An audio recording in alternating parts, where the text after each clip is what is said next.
Évangile de Jésus-Christ selon saint Matthieu. Gloire à toi, Seigneur. En ce temps-là, Jésus se mit à nouveau à parler aux grands prêtres et aux pharisiens, et il leur dit en parabole.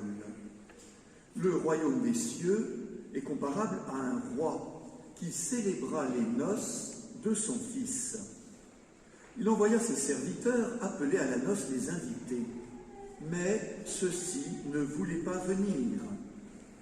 Il envoya encore d'autres serviteurs dire aux invités « Voilà, j'ai préparé mon banquet, mes bœufs et mes bêtes grasses sont égorgés, tout est prêt. Venez à la noce. » Mais ils n'en tinrent aucun compte et s'en allèrent l'un à son champ, l'autre à son commerce. Les autres empoignèrent les serviteurs, les maltraitèrent et même les tuèrent. Le roi se mit en colère.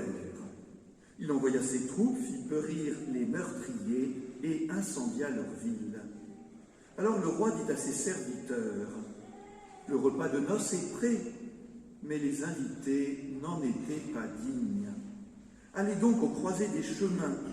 Tous ceux que vous trouverez, invitez-les à la noce. » Les serviteurs allèrent sur les chemins, rassemblèrent tous ceux qu'ils trouvèrent, les mauvais comme les bons.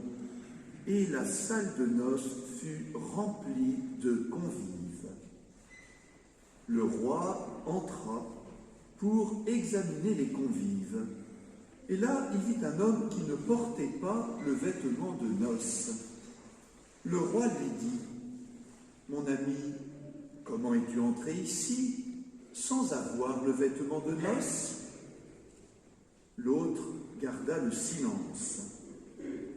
Alors le roi dit aux serviteurs, « Jetez les pieds et poings liés dans les ténèbres du dehors, là il y aura des pleurs et des grincements de dents. Car beaucoup sont appelés, mais peu sont élus. » Acclamons la parole de Dieu. Louange à toi, Seigneur Jésus.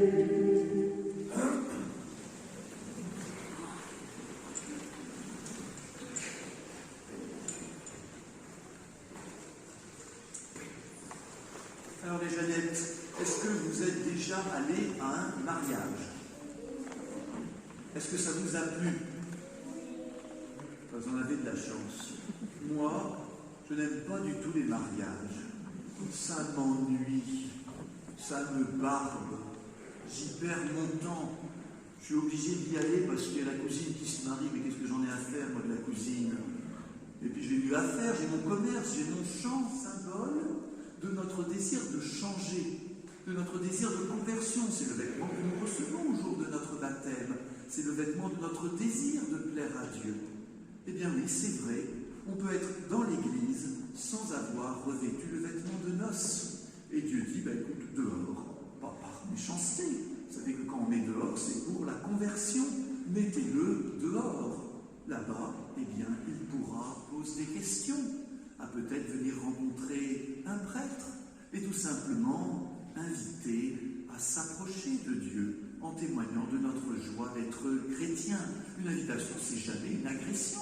Une invitation, c'est cordial. Pourquoi est-ce qu'on aurait peur d'inviter à quelque chose de bon et de positif? Donc vraiment, je m'ennuie beaucoup au mariage et je comprends tout à fait ces invités qui ont refusé de venir à la noce et au mariage. Ils ont mieux à faire. Ils ont des choses plus importantes. Alors, qui organise ce mariage? Eh bien, c'est Dieu lui-même. Le roi dont nous parle Jésus dans la parabole, c'est une image de Dieu. Tiens, Dieu organise un mariage, une noce, celle de son fils. Son fils, c'est Jésus. Mais Jésus s'est marié. On aurait pu nous prévenir quand même. Avec qui se marie-t-il? Pas avec une femme en particulier.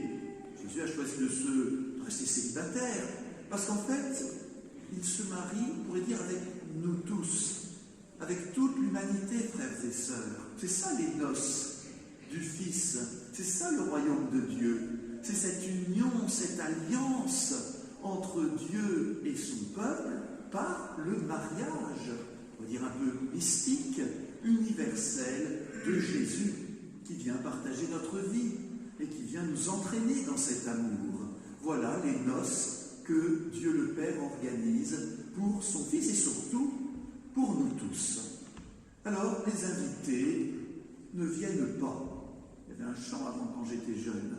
Les invités ne viennent pas. C'est triste. Pourquoi ne viennent-ils pas? Eh bien parce que ça ne les intéresse pas. Quand Dieu leur dit « Venez vous réjouir, venez entourer mon Fils, venez célébrer cette union, venez prendre part à cette alliance », eh bien, les invités ont mieux à faire. Ils sont trop occupés par leur chant, par leur commerce, c'est-à-dire, frères et sœurs, par toutes nos affaires matérielles. Alors j'aime bien cette petite histoire, il paraît qu'elle est authentique. Un jour, deux copines catholiques discutent et l'une dit à l'autre « Oh, tu sais, j'aimerais bien prier. Mais vraiment, j'ai pas le temps. » L'autre lui dit « Mais écoute, quand même, tu as bien 10 minutes pour prier dans ta journée. » « Mais non, je t'assure, tu te rends pas compte, je n'ai pas le temps. » Bon. Alors le lendemain, la copine l'appelle au téléphone et lui dit « Ça va? Oui, oui, ça va. » Dit « J'ai un truc très important à dire, mais est-ce que tu as 10 minutes pour m'écouter ?» Je dis « Ah oui, bien sûr. » Bon, eh bien, raccroche et prends ces 10 minutes pour prier le Seigneur. Le temps, nous l'avons. Mais est-ce qu'on a le désir? Ces invités n'ont pas le désir. Et même, il y a quelque chose d'encore plus mystérieux, c'est qu'ils deviennent violents. On nous dit qu'ils empoignent les serviteurs qui sont l'image des prophètes et ils leur font du mal, et même certains, ils les tuent. Pourquoi cela? Vous savez, quand l'invitation devient plus pressante, tout d'un coup en nous se dévoile un fond qui peut être violent, violent contre Dieu même. Non, vraiment, je ne veux pas. Et puisque tu insistes, eh bien, ces prophètes, je vais les rejeter violemment. On n'y a pas seulement réalisé qu'il n'a pas accordé sa volonté à celle de Dieu, et puis se convertir, changer, revenir. Alors voilà, frères et sœurs, tous invités, tous appelés à inviter, tous appelés aussi à nous convertir, c'est-à-dire à revêtir le vêtement de noces. Je voudrais tirer de cet évangile deux petites pistes pratiques pour essayer de le mettre en application. En fait, on a deux rôles dans cet évangile. Alors évidemment, il faut qu'on prenne un petit peu sur nous. Parfois, il faut vaincre notre timidité. Mais le Seigneur nous dit, c'est toi que je charge d'inviter à mon repas de noces. Voilà, être des serviteurs qui invitons. Et puis aussi, nous sommes nous-mêmes invités. Alors invités, aujourd'hui, je crois, à pas seulement l'indifférence, il y a même le rejet total de Dieu. Alors qui est concerné? C'est vrai que Jésus dit cette parabole aux chefs des prêtres, c'est-à-dire aux chefs du peuple juif, et aux pharisiens, c'est-à-dire ceux qui donnent un peu la note religieuse, le ton. Eh bien, ceux-là n'ont pas accueilli Jésus.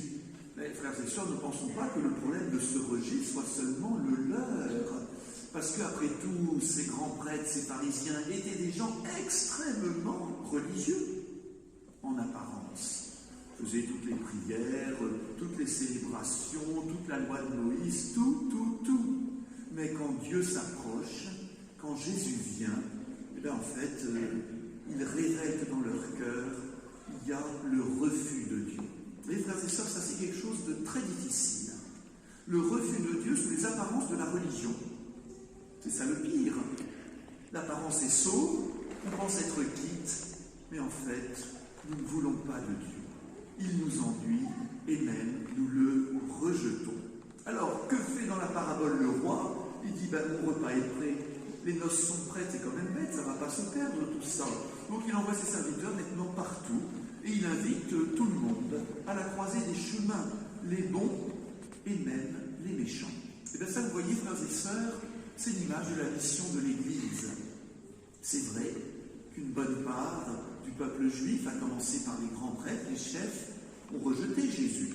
Rappelons-nous aussi que tous les apôtres étaient juifs, donc une fraction a reconnu Jésus. Mais il y a une sorte de mystère. Le refus des uns va ouvrir les portes aux autres. Et tout d'un coup, eh bien, l'alliance, le mariage de Dieu avec son peuple à travers Jésus, est ouvert à tous les païens, même à nous, les Gaulois, tous les peuples du monde, peu à peu, ont accueilli l'évangile de Jésus. Et l'Église catholique a toujours appliqué cette consigne de Jésus d'inviter tout le monde, les bons comme les méchants. Qu'est-ce que ça veut dire?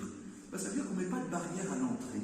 C'est-à-dire que chacun peut venir, chacun peut goûter, chacun peut entrer peu à peu dans cette alliance.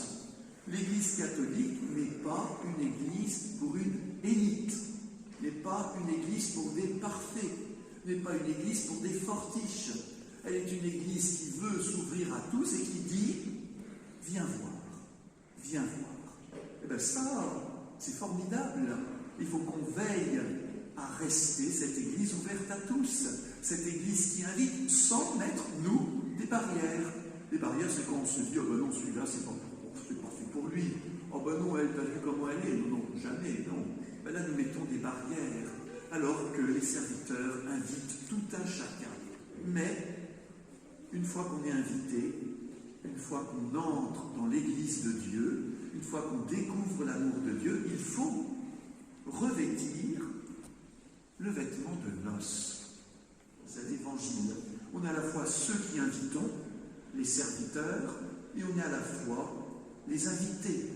Eh bien, puisque nous sommes les serviteurs appelés à inviter, n'oublions pas, frères et sœurs, que c'est à nous qu'est confiée la mission d'inviter.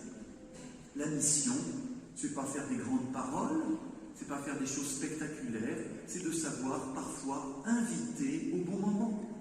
Inviter quelqu'un qui est dans la peine à venir prier à l'église, réjouir d'être invité à ce repas de noces qu'on va maintenant célébrer, à laquelle chacun est invité. Alors donne-nous, Seigneur, une joie profonde et permets-nous de revêtir ce vêtement de noces pour être ensemble dans cette joie commune. Amen.